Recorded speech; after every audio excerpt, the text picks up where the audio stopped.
I had a situation, and I happen to be the recipient, and therefore I'm very proud about that. My earlier company had a policy of a must retain 100. Now, obviously, it's a secret to us, must retain 100. But what they did was they sent out mails to these 100 employees without telling them what is going to happen. There is going to be a function in your house. Please get all your near and dear ones home. It could be your spouse, your children, whoever thing. The CEO or the head of business is going to come and visit you. So there is this reward, there is the stock options, and everything is given to that person. Now, obviously, it was a severe bandwidth constraint on the management. It's easy to call all these 100 jokers, in one particular forum and award them. That's easy. But going to each one of their homes, and let me tell you one thing, if you are rewarded, if there's a function in your home where you are, and suddenly, we all come to that stage when you think your parents are right and your children have concluded that you're wrong, and suddenly you're getting recognized by the boss who comes home to give you the award. Change the rules of the game. That's the second one. The third and a very important thing that we will have to understand is broaden the time frame also. We are very, very short-sighted. We give a return, we give an investment, and we expect a return in that next quarter. Life is longer. Then QSQ. Thank you. Thank you. I've just put my thoughts together, and what comes to my mind are 4 C's, the capital alphabet C. So I think first, very important for us as HR professional or people professional is to understand the context in which we operate in. Because there are certain things which are in somebody else's enterprise which may be relevant to them, may not be relevant to us. So first, each one of us needs to understand the context, the business context, the environment context. The second part is, why are we doing it? So the second one is cause. What is the cause? Why are we really wanting to do something? And the third C would be community. Who is really the community I am trying to impact? Is it that I want to impact the employee, or I want to, through the employee, impact the customer, or I want to impact the surrounding community? And the fourth, which I think is really what has always made a difference, and I think personally has always been something which I felt makes the real difference, and you can see that when Anand speaks also, is have the conviction. So as HR, do we ourselves have the conviction in what we are proposing as an initiative? Because many a time we say, we don't have the conviction, but just place it, and you will observe that it doesn't go through. So what is it that we will do in terms of connecting with the context and the community to build that conviction? Because once you have the courage of conviction, then whatever you propose goes through. So then no one is going to ask you in terms of whether it is a return, short term, long term, it goes through. So that's how I look at it. Thank you. That was very nice. Thank you. Your conclusion.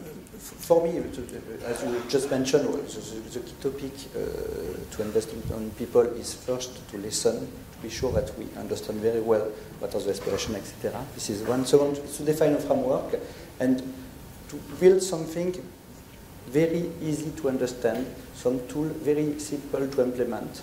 And the last thing that we have to do if we want to be sure that we have a chance to success is to let the management implement the investment.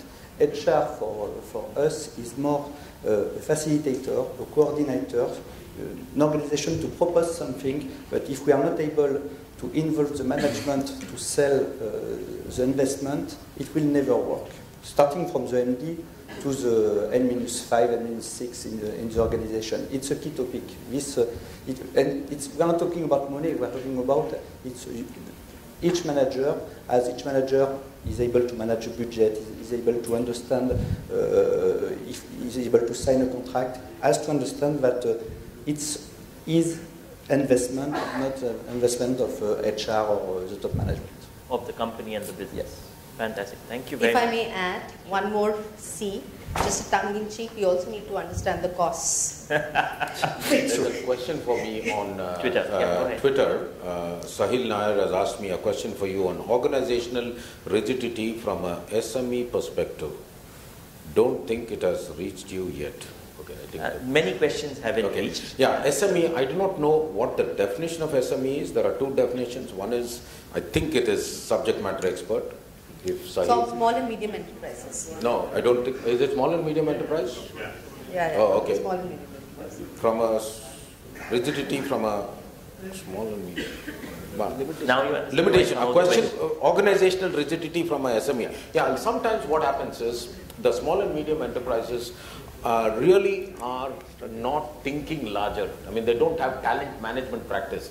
Chances are there is one person who's wearing multiple hats.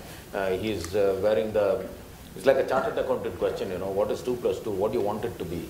So this guy will say, what do you want me to be? I'll be a talent manager, I'll be a talent acquisition manager, I'll be a L&D manager and all that. So it's quite possible that these SMEs have clubbed many roles, but they still can get ideas. I mean, we are living in a Googled world.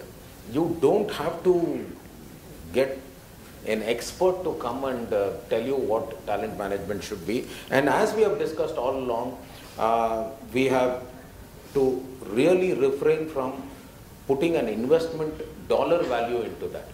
So even a small and medium establishment can invest. They don't have to be, they may be and possibly are rigid from a financial point of view, but you can give words of appreciation, you can give recognition, which is not necessarily monetary. There are a whole lot of things that you can revolve around that. I'll be happy to interact with this Sahil on Twitter, continue, no problem. And that's true for all of you. Thanks, Atul. Okay, we have time for 2 questions. Yeah, so it's just going to be a random lottery. Can I ask the hall lights to be put up and the lights on us to be reduced, please? So that just one request on those 2 questions. Just come straight to your question, and hopefully that's not something we've covered. And then I'll get some of the people in the panel to take. So I'll take one hand from here, and I'll take one from there. Do I have mic, please? Good evening, ma'am. This is for you. And my name is Muthukrishnan. You were talking about investing 30% of your time for people on the 4th quadrant, and it was not effective, it's not giving effective. Is it because it was the wrong methodology of training, or is it the wrong training which was taken for them? Because training per se has to give effect. So when you said that 9 months down the line, you didn't get any effect. I mean, we have all the other panelists who are having training as a religion. So I could argue in terms of methodology. We had the methodology was, we called it Saturday Business Development Clinics. The manager was the one coaching it. The program was very simple. We had people coming in, performers who had done good stuff. They were talking about their best practices. We had people who had improved performance talking about it, because a lot of training has to do with replication of and sharing of skills, and in terms of their own ideas. All of that happened. I think for where we went from, which is, if you heard my statement subsequently also, the horizon of performance that we looked at. We wanted immediate returns, which is after the end of the training, we wanted some 6 policies to be locked in, which didn't happen. The second is, for me also, the learning was, which I had mentioned earlier, we started putting these guys and tagging them as non-performers in 3 months' time. And one of the things is the Pygmalion effect, reverse Pygmalion effect, right? When you start talking and over a period of time, unintended consequence was that unintended consequence like that was people didn't want to attend the program because they said this is for non-performers. Okay, it wasn't seen as a positive aspirational thing, it was actually negatively seen. And what tended to happen in that context was, once they attended the program, they knew that it's not going to yield results. As soon as the invites started getting sent out, they would start moving out or put in their resignation. So that was the unintended consequence, right? So don't have any visible program for a non-performer, because that's a cohort. Nobody wants to be called a non-performer, right? And once called non-performer, there is another section of people who would say, I'm a non-performer, it's okay, I can lull my, just manage my time here. I don't need to perform because the expectations are different, because the expectations started dipping. So if you were expecting everybody to do, say, 15 policies, here I was okay with 6 policies, and that stayed for 3 months. So I'm just saying you need to figure out, because things in life are not linear. There are unintended consequences that you haven't thought about, which is where you have to have holistic thinking. And also have the courage to say, admit your failures and move on, cut your losses and figure out the learnings and don't repeat it. Thanks. You, sir. Yeah. Can someone get him the mic? There.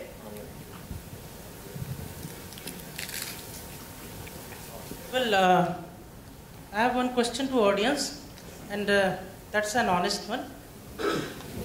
How many of us are employer? Can you raise the hand? So almost all of us are safe that we have to rush back to our office next day. My next question is that, again from the audience, and this question is a hard one. How many of us, exactly without referring to the brochure, can speak out the name of the panelist? Oh, great. Can you just tell us what your question is? That's a quiz. Yeah. We are not asking for an audience Yeah. quiz here. Yeah.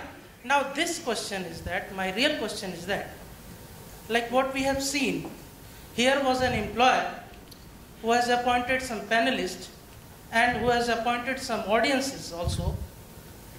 And now, the panelists are not known in person after 50 minutes or so. After exactly it's 1 hour and 30 minutes, the panelists are not remembered by their name. So what happens when we move from appointment to disappointment? What happens to the investment? That is my question. If any of you got the question right. Any of you got the question? So, if I got you correctly, what you're trying to say that there has been an experience happening for the last 1 hour, Yeah. and there are some people you're listening to, and your expectation from this interaction experience was, or the training output was, that at least the names of these 4 or 5 people here should be known, right? And that objective has not been met by the majority of them. No. I just wanted to portray before you people that what we can see, what the research says, that every person has its own objectivity. Yes. Every person coming to a single arena comes with own purpose. Yes. So the purpose that makes, like we always thought of a building, we always thought of a wall. What happens to a single brick? When we try to move this way, the brick moves that way. That is the thing. That is the thing I wanted to. Okay. To share rather than ask a Thank question. you. Okay, thank you. Sorry? Person to ask a question. That was a comment. Okay. Okay, sure.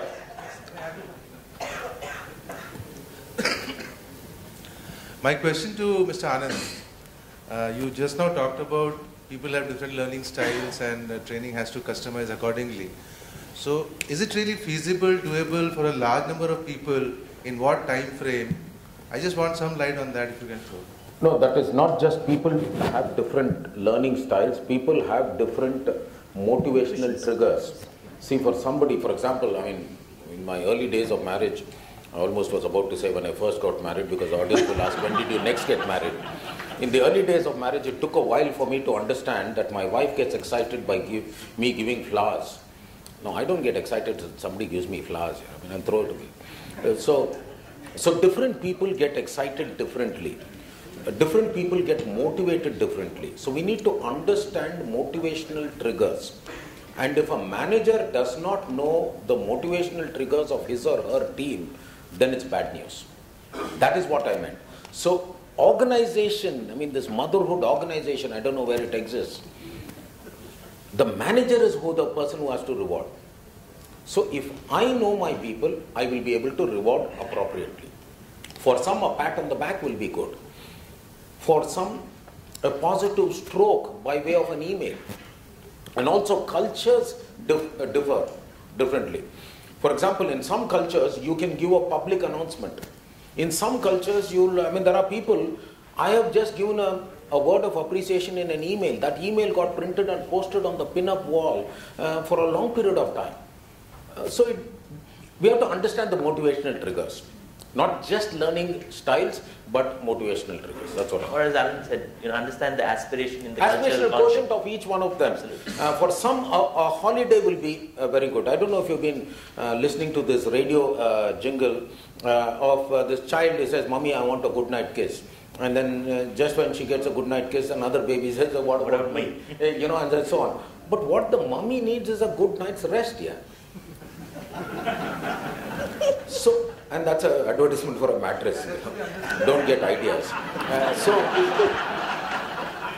you need to understand, that's all. Great. Thank you very much. You've been a lovely audience, and thank you, panelists, for your time.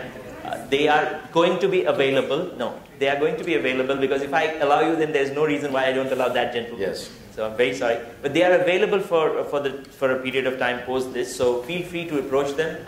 There are a lot of questions I haven't taken out because they were very specific to that person. That's the time that you can do it. Yeah. So thank you, everyone. Thank you very much. Thank you, panelists. I'm sure our delegates will be taking back lots of valuable insights. Before you leave, may I now invite Mr. Sameer Bhosle, AVP West Shine.com, to give away the token of thanks to our esteemed panelists. Mr. Bhosle, please.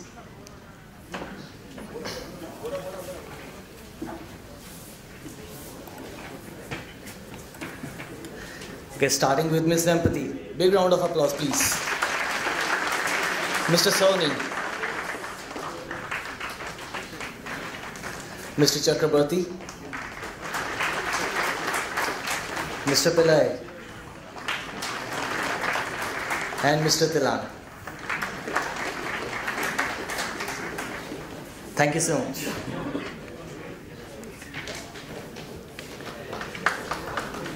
Okay.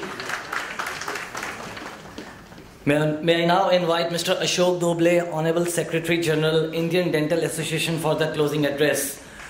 Dr. Ashok Doble, currently the Honorable Secretary General of Indian Dental Association, is a renowned orthodontist by profession. He has been instrumental in promoting several health initiatives like Oral Cancer Foundation, National Oral Cancer Registry, Tobacco Intervention Initiative, Child Dental Care, National Oral Health Program, etc.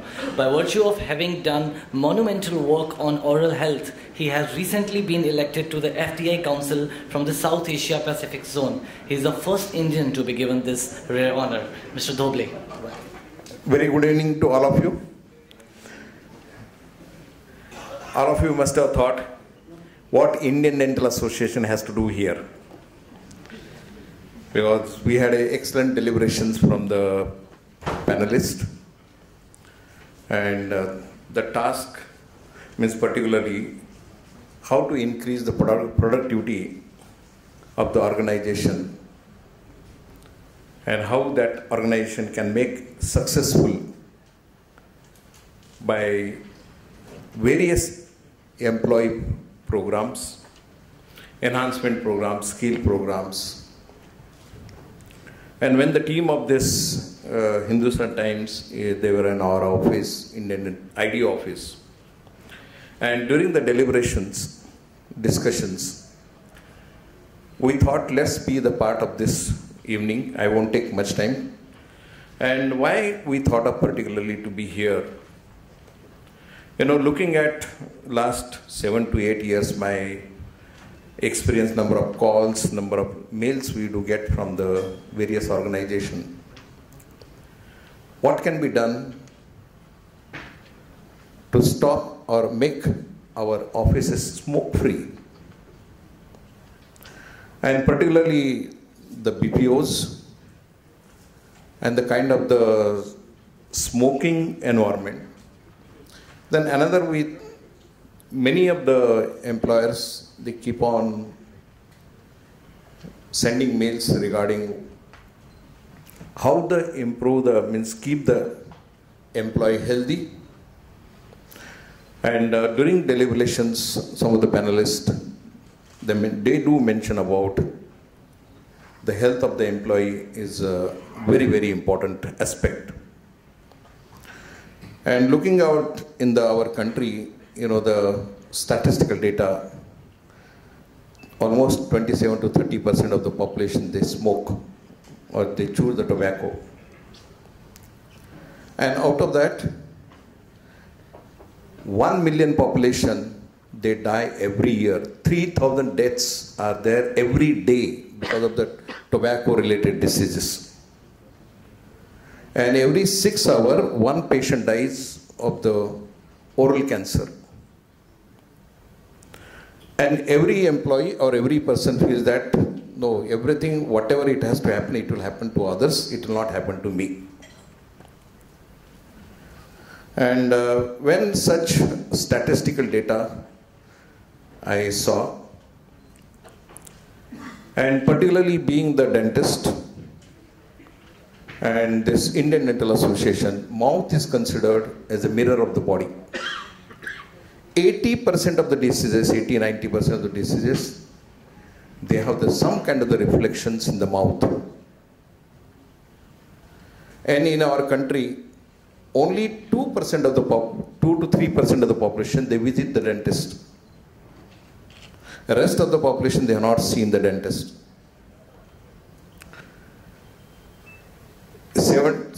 80 to 90% of the adult population, they have the periodontal disease, that is gum disease. And the research has shown all these gum diseases, like periodontal disease, they're linked with the heart disease, diabetes. There are many diseases that are linked with the periodontal disease. And all these dental diseases can be 100% preventable. And when the dental diseases are 100% preventable, by only what required is the regular checkups. And most of the employees, they feel that they are not going to have any kind of the dental disease. They don't suffer, they don't require, their mouth is healthy. Only specifically they do come to us saying that they have the bad smell, that is what it affects them. But we do advise from the association point of view is health of the employee, and that too also particularly oral health is the most important. If the oral health is good, like healthy mouth, healthy body. And the association are doing a lot of programs, and this particularly tobacco counseling in many of the organizations our association has carried out. And we are helping the organizations how to quit tobacco. See, once the patient is addicted, person is addicted, it's very difficult to quit the tobacco. It requires a lot of counseling, medications, and the health of the organization is equally important for your health of the employee is equally important to the health of the organization. And health cards, maintaining regular health card of each and every employee is, I feel, equally important. Because many things, many deliberations have taken place. How to improve giving soft skill, investing into the talent management, investing into the increasing productivity, how to that insurance or that kind of the money spending of the employee. But I can say on the behalf of our organization is oral health is the most important. As per the global standard, 48% of the population, they visit the dentist regularly in the global standard. And here in our country, only just 3%. So one aspect to be taken care, and I would like to just request to add the ST, healthy environment and happy environment. And one more they can add it, so that all the time we should have the healthy environment in your workplaces and happy environment. Thank you very much. Jai Hind, Jai Hind. Thank you, Mr. Dhoble. I would now like to thank all our sponsors, Versatile Developers presenting sponsor. A big round of applause for them, please. Carnival Cinemas associate sponsor, Indian Dental Association oral healthcare partner, Verifacts background verification partner. Our event partners are Raigad Habitat, RKTF University, Infinity Cars, Dilkap Institutes and Colleges, Fortis, TapMe. Our hospitality partner is 4 Points by Sheraton. Let's quickly have a look at how IDA has created an awareness on oral healthcare in India. Can I have the AV, please?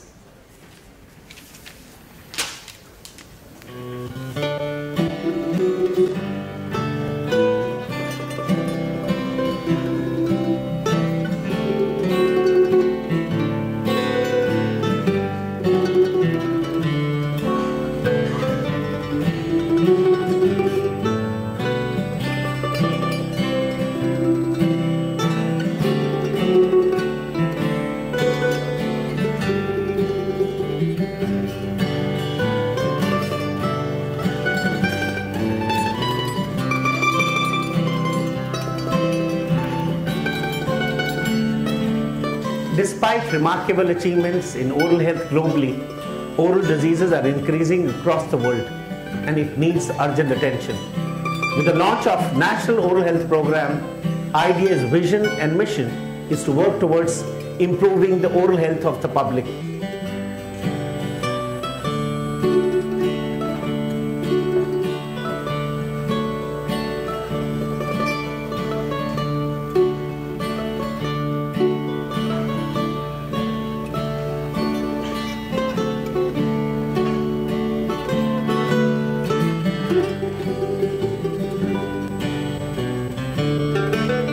IDA is putting a lot of efforts and taken initiative by conducting camps, awareness programs about brushing and their food habits so that they can have good oral health. IDA's main purpose of this is every citizen of this country should have optimal oral health, and every person of this country deserve a healthy smile and happy smile.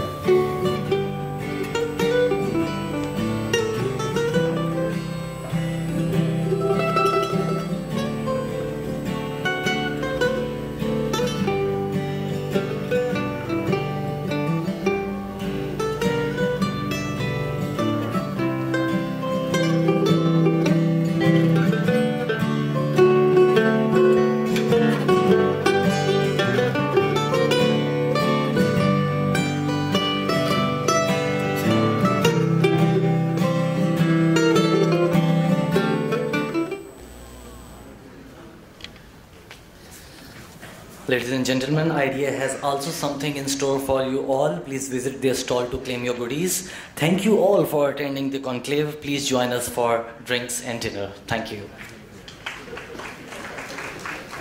Like the air that we breathe, water that we drink, and the food that we eat. Space is also one of life's necessities. Space is at a very high premium at Dombivli. People may have money to buy cars, but have no place to park them. Children may desire to play, but there are no playgrounds available. The most basic needs of